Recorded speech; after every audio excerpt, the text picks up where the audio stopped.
thế giới quân sự đang rúng động trước một tuyên bố gây tranh cãi từ Trung Quốc. Họ khẳng định có thể sản xuất chiến đấu cơ với tốc độ tương tự một chiếc điện thoại thông minh, không còn những chu kỳ kéo dài hàng thập kỷ. Thay vào đó, một nền tảng máy bay được cập nhật liên tục bằng phần mềm, bằng trí tuệ nhân tạo và bằng những thuật toán có thể thay đổi toàn bộ kết quả của một trận không chiến chỉ trong vài giây. Nếu điều này trở thành hiện thực, bầu trời châu Á có thể xuất hiện những phiên bản tiêm kích mới liên tiếp, mỗi đời mạnh hơn đời trước, khiến mọi hệ thống phòng thủ của các nước xung quanh trở nên lỗi thời chỉ sau một đêm. Đây không chỉ là bước nhảy công nghệ, mà là tín hiệu của một tương lai bất ổn hơn nhiều người tưởng. Nếu bạn muốn theo dõi toàn bộ câu chuyện đang định hình lại cán cân sức mạnh khu vực, hãy đăng ký kênh Hồ sơ Quân giới ngay bây giờ. Trong nhiều năm, thế giới vẫn xem quá trình phát triển một chiến đấu cơ hiện đại là biểu tượng của sự phức tạp, tốn kém và kéo dài. Một mẫu máy bay quân sự mới thường cần từ 15 đến 20 năm mới hoàn thiện, sau khi trải qua vô số vòng thử nghiệm, sửa đổi và đánh giá an toàn. Nhưng Trung Quốc đang tuyên bố một điều khác biệt đến mức khiến nhiều chuyên gia quân sự phải đặt câu hỏi. Điều gì thật sự đang diễn ra trong ngành công nghiệp hàng không của họ?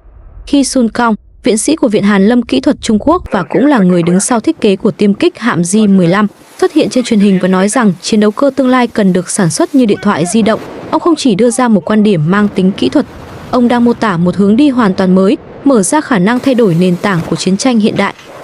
Theo Sun Cong, chiến đấu cơ thế hệ cũ dựa rất nhiều vào thiết kế khí động học, vật liệu, động cơ và các hệ thống phần cứng phức tạp. Mỗi khi cần nâng cấp, gần như toàn bộ máy bay phải được thiết kế lại hoặc tinh chỉnh sâu, khiến chu kỳ phát triển kéo dài hàng thập kỷ. Nhưng trong kỷ nguyên của dữ liệu lớn và trí tuệ nhân tạo, điểm mạnh không còn nằm ở phần cứng nặng nề nữa.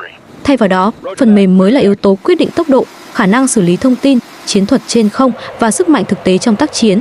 Ông cho rằng nếu đặt nền móng máy bay giống như một chiếc smartphone, nghĩa là giữ nguyên nền tảng chính nhưng liên tục cập nhật phần mềm, chiến đấu cơ có thể thay đổi sức mạnh chỉ bằng một bản cập nhật hệ thống. Từ khả năng điều khiển, tích hợp cảm biến cho đến thuật toán chiến đấu đều có thể được cải thiện theo từng đợt. Ý tưởng này nghe giống như một cuộc cách mạng, nhưng cũng đặt ra hàng loạt câu hỏi.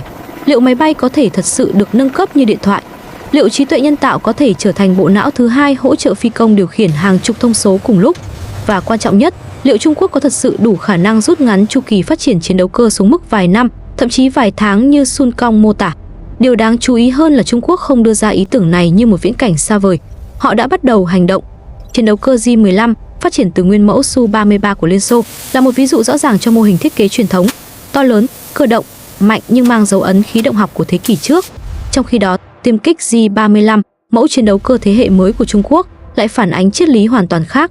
J-35 được thiết kế nhẹ hơn, tàng hình hơn và ưu tiên tích hợp dữ liệu thay vì chỉ tập trung vào khí động học thô. Điều này cho thấy một điều rõ ràng, Trung Quốc đang chuyển từ mô hình cơ khí nặng sang mô hình dữ liệu thông minh.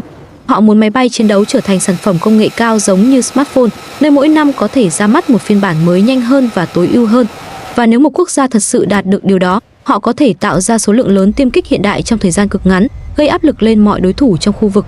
Một bản cập nhật phần mềm có thể giúp radar của máy bay hoạt động hiệu quả hơn, giúp hệ thống tác chiến điện tử vô hiệu hóa mục tiêu dễ dàng hơn hoặc tối ưu hóa khả năng điều khiển tự động. Những thứ vốn dĩ phải mất nhiều năm nghiên cứu, nay chỉ cần vài tháng lập trình. Bên cạnh đó, việc kết hợp công nghệ AI vào chiến đấu cơ cũng mở ra một hướng phát triển mới chưa từng xuất hiện trong lịch sử hàng không quân sự. Nếu AI có khả năng dự đoán đường bay của đối thủ, tính toán vị trí chiến thuật tối ưu và hỗ trợ phi công xử lý tình huống chiến đấu trong tích tắc, thì ưu thế chiến trường sẽ nghiêng mạnh về bên nào sở hữu thuật toán tốt hơn, chứ không phải bên nào có động cơ mạnh hơn.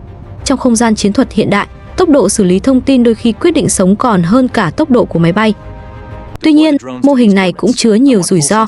Một chiến đấu cơ phụ thuộc quá nhiều vào phần mềm có thể gặp lỗi bất ngờ. Một bản cập nhật không hoàn chỉnh có thể dẫn đến sự cố trong lúc tác chiến. Hệ thống điều khiển tự động nếu bị xâm nhập mạng sẽ trở thành điểm yếu cực kỳ nguy hiểm. Và việc đẩy nhanh tốc độ sản xuất cũng đặt ra vấn đề về chất lượng kiểm định. Dù vậy, Trung Quốc dường như chấp nhận những rủi ro đó để đổi lấy một lợi thế chiến lược, khả năng áp đảo đối thủ bằng số lượng máy bay hiện đại và tốc độ nâng cấp không nước nào theo kịp. Nếu thành công, đây sẽ là lần đầu tiên trong lịch sử hiện đại, một cường quốc quân sự áp dụng logic của ngành công nghệ tiêu dùng vào sản xuất khí tài. Điều đó không chỉ thay đổi cách chiến tranh được tiến hành, mà còn khiến các quốc gia xung quanh phải đối mặt với nguy cơ bị tụt lại phía sau. Bầu trời tương lai có thể không còn là nơi của những siêu tiêm kích ra đời hàng thập kỷ một lần, mà là sân chơi của những chiến đấu cơ được cập nhật liên tục, giống như những chiếc điện thoại mà con người thay mới mỗi năm. Khi so sánh J-15 với J-35, chúng ta không chỉ nhìn vào sự khác biệt giữa hai mẫu máy bay, mà là sự đối lập giữa hai triết lý phát triển chiến đấu cơ của Trung Quốc trong hai thời kỳ hoàn toàn khác nhau. J-15 thường được gọi bằng biệt danh cá mập bay, là một sản phẩm mang dấu ấn sâu đậm của thời kỳ mà Trung Quốc còn phụ thuộc vào công nghệ của Liên Xô. Nguyên mẫu của nó, Su-33, vốn được thiết kế vào cuối chiến tranh lạnh, dựa trên tư duy khí động học truyền thống với cánh lớn, thân dài, trọng lượng nặng và tập trung vào khả năng cơ động trong cận chiến. Chính vì vậy, J-15 dù được Trung Quốc cải tiến nhưng vẫn giữ tinh thần của dòng máy bay cũ, mạnh mẽ, ổn định và có khả năng mang nhiều vũ khí, nhưng không tối ưu cho tác chiến hiện đại, nơi radar, dữ liệu và khả năng tàng hình đóng vai trò quyết định.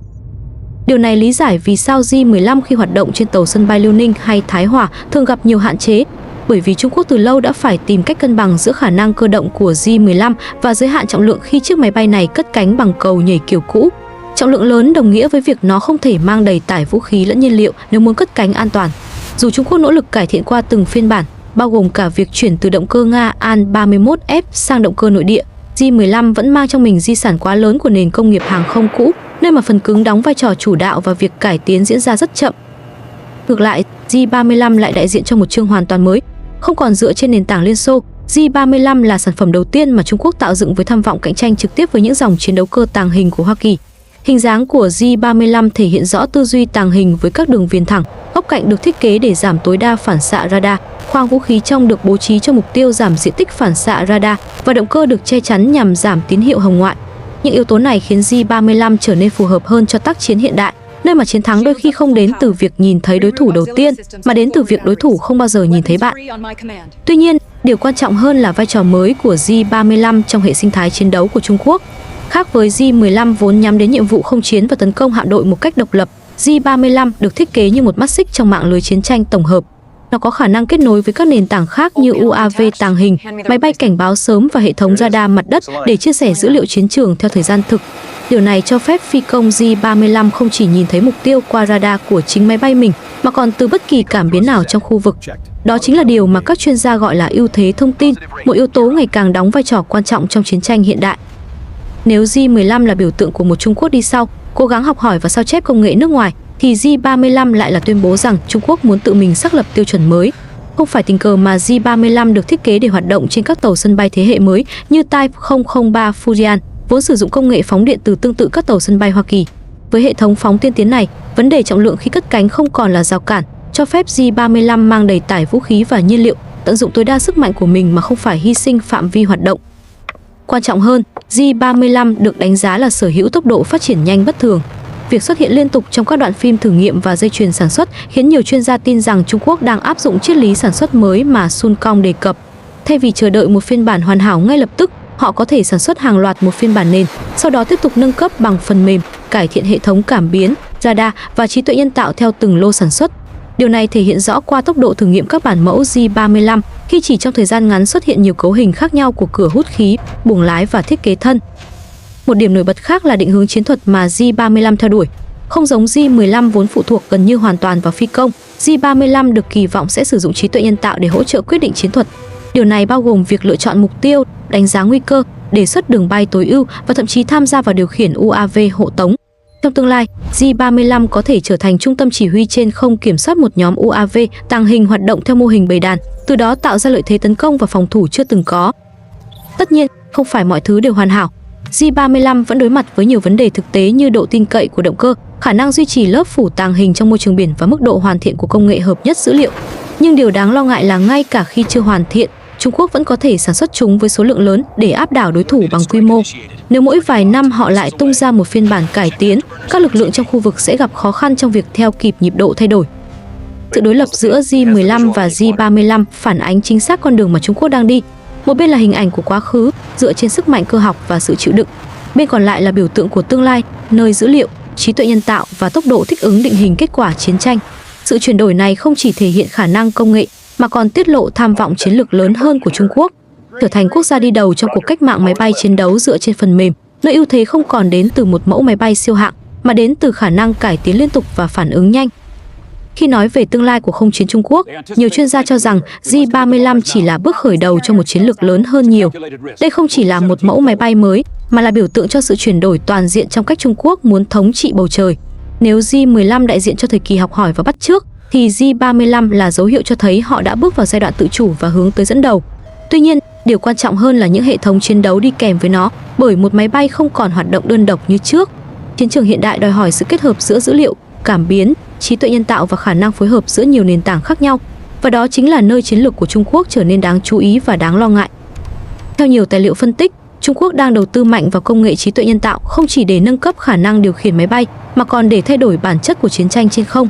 Trong mô hình này, phi công sẽ không phải tự mình xử lý mọi thông tin như trước.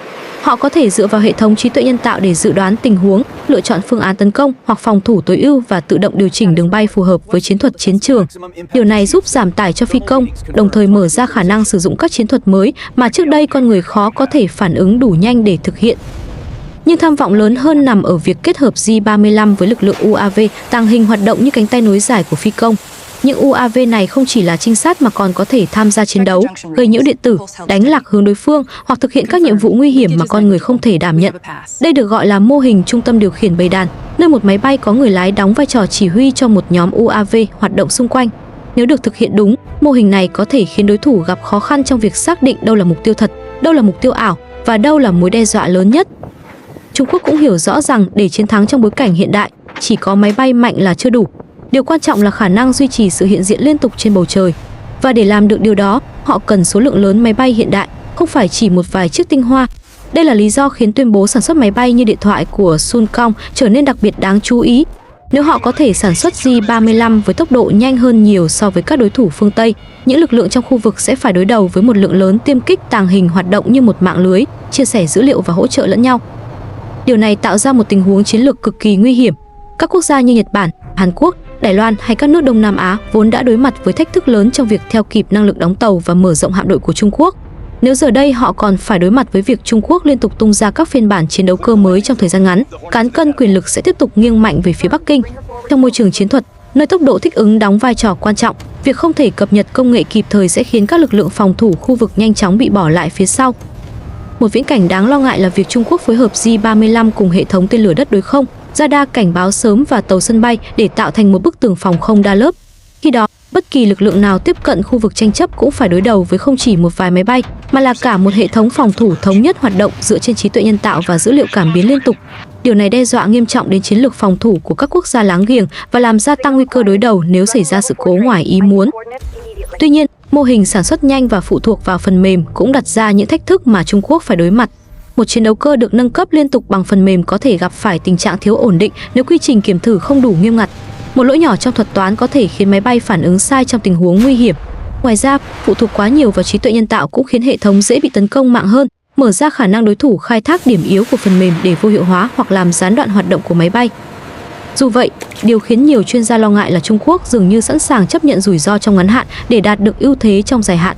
Họ ưu tiên tốc độ thay vì sự hoàn thiện tuyệt đối, bởi trong cuộc chạy đua công nghệ, ai đổi mới nhanh hơn sẽ là người chiến thắng. Chiến lược này đặc biệt nguy hiểm vì một khi Trung Quốc thiết lập được chu kỳ phát triển nhanh, các quốc gia khác sẽ phải nỗ lực gấp nhiều lần để theo kịp. Trong khi đó, việc phát triển máy bay tại phương Tây vẫn tuân theo quy trình chặt chẽ và kéo dài, khiến họ khó có thể phản ứng nhanh với những thay đổi đột ngột. Sự kết hợp giữa trí tuệ nhân tạo, UAV hộ tống và dây chuyền sản xuất nhanh có thể tạo ra một lực lượng không quân hùng mạnh hơn bất kỳ thời điểm nào trong lịch sử Trung Quốc. Và nếu J-35 chỉ là viên gạch đầu tiên, tương lai sẽ chứng kiến những mẫu máy bay mới liên tục ra đời, mỗi mẫu đều mạnh hơn và thông minh hơn mẫu trước. Điều này không chỉ thay đổi cán cân sức mạnh tại châu Á, mà còn đẩy cuộc cạnh tranh chiến lược toàn cầu lên một cấp độ mới. Các quốc gia trong khu vực sẽ phải đối mặt với một Trung Quốc có khả năng thích ứng nhanh, mở rộng liên tục và sử dụng công nghệ để tạo ra áp lực quân sự chưa từng có. Trong bối cảnh này, câu hỏi lớn nhất không phải là Trung Quốc có làm được những điều họ tuyên bố hay không, mà là khi nào những hệ thống đó sẽ xuất hiện trên quy mô lớn và chúng sẽ thay đổi thế giới theo cách nào. Một kỷ nguyên không chiến mới đang hình thành và J-35 có thể chỉ là dấu hiệu đầu tiên cho sự thay đổi đó. Khi nhìn lại toàn bộ bức tranh mà Trung Quốc đang xây dựng, có thể thấy rõ rằng đây không đơn thuần là việc phát triển thêm một mẫu chiến đấu cơ mới, mà là nỗ lực tái định nghĩa toàn bộ cấu trúc của chiến tranh trên không. Từ J-15 mang nặng dấu ấn thiết kế cũ của Liên Xô đến J-35 với hình dáng tàng hình, khả năng hợp nhất dữ liệu và tốc độ phát triển nhanh đến mức khó tin, Trung Quốc đang chứng minh rằng họ không còn muốn đứng sau nữa. Họ muốn trở thành quốc gia áp dụng tư duy công nghệ và quân sự một cách sâu sắc, nơi phần mềm, trí tuệ nhân tạo và tốc độ nâng cấp trở thành yếu tố quyết định thay cho những chu kỳ nghiên cứu kéo dài hàng thập kỷ. Điều đáng lo ngại là mô hình này không chỉ giúp họ rút ngắn khoảng cách công nghệ, mà còn tạo ra khả năng mở rộng quy mô mà các quốc gia đối thủ khó có thể theo kịp. Nếu Trung Quốc thật sự có thể sản xuất chiến đấu cơ như điện thoại thông minh với tốc độ cập nhật liên tục, họ sẽ tạo ra một lợi thế chiến lược chưa từng có. Mỗi vài năm lại xuất hiện một phiên bản mạnh hơn, được tối ưu hơn, có trí tuệ nhân tạo thông minh hơn và phối hợp tốt hơn với UAV hộ tống. Điều này không chỉ ảnh hưởng đến sức mạnh không quân của họ, mà còn đẩy các quốc gia trong khu vực vào tình thế luôn phải đối mặt với một đối thủ thay đổi quá nhanh.